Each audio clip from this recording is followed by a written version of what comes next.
बुकेरा शरीफ बल्दियाती election के बे मरहले में चूंड के सिलसिले में यूनियन काउंसिल बुकेरा शरीफ से पीटीआई अगवान हाजी शेर मोहम्मद जरवार पारा वर्क तेज मुख्तलिफ गोठन जा दौरा।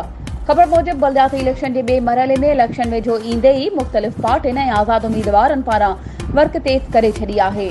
उते यूनियन काउंसिल बुकेरा शरीफ में पीटीआई अगवान हाजी शेर मोहम्मद जरवार पारा ज़िले काउंसिल ऐं वार्ड 3 जे जनरल काउंसिलर जी सीट ते पीटीआई जी टिकट ते इलेक्शन विढ़ण जो ऐलान कयो। उन ॾस में पीटीआई अगवान हाजी शेर मोहम्मद जरवार चयो त पीपी ऐं आज़ाद राजूने इतिहाद जे साम्हूं इलेक्शन विढ़ी रहियो आहियां। असां पुर उम्मीद आहियूं, राजन भागन जे दुख सुख में गॾु हूंदा आहियूं। राज पारां भरपूर वोट मिली रही आहे। इलेक्शन में पुर उम्मीद आहियूं, कामयाबी असांजी आहे। इमरान खान जो मंशूर बि इहो ई आहे त पढ़ियल लिखियल तबिके जा नौजवान अॻियां अचनि। मुल्क जी तरक़ी लाइ उन्हनि जो अहम किरदार आहे। उन मौके ते मुख़्तलिफ़ गोठन में वर्क दौरान हाजी हाशिम बुरफत, अली बख्श जरवार, वडेरो उर्स दर्स, लोंग दल समेत ॿियनि गोठन जी बिरादरियुनि पारां पीटीआई जे उम्मीदवार खे बल्दियाती इलेक्शन में वोट ॾियण जो पिण यकीन ॾियारियो।